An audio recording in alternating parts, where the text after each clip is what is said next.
Women peace advocates today pushed for the approval of the proposed Bangsamoro Basic Law. They stressed that the BBL will pave the way for a peaceful and safer Mindanao. The appeal comes on the first anniversary of the signing of the comprehensive agreement on the Bangsamoro between the government and the MILF.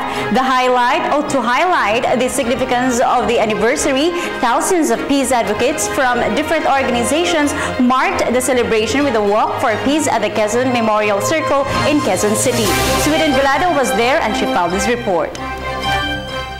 A year after the comprehensive agreement on the Bangsamoro or CAB signing, women from the civil society gathered in Quezon City to commemorate its first anniversary together with Government Peace Panel Head Miriam Coronel Ferrer and National Commission on Muslim Filipino Secretary Yasmin Busran-Lao.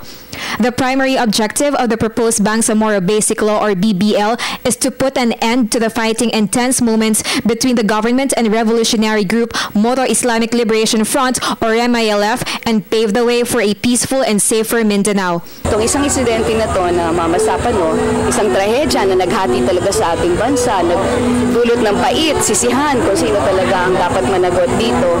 Lahat yan, importante mahanapan ng hustisya. Pero mas malaking inhustisya o kawalan ng katarungan kung hindi natin tuldukan yung mas malaki pang problema. At ito nga yung problema na habang panahon na tunggalian sa pagitan ng gobyerno at saka ng Moro Islamic Liberation.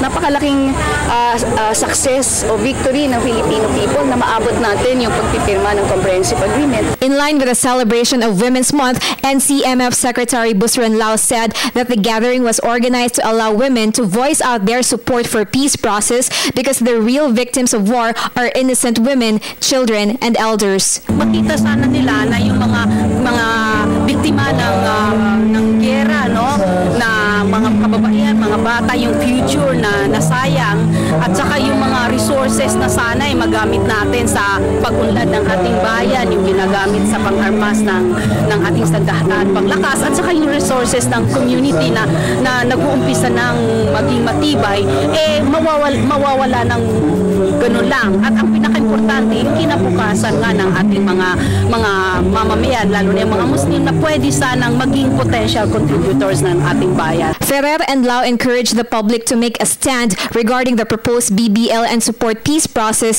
to eliminate fear and trauma that our Muslim brothers and sisters who live in conflicted areas experience. For the People's Television, this is Sweden Velado.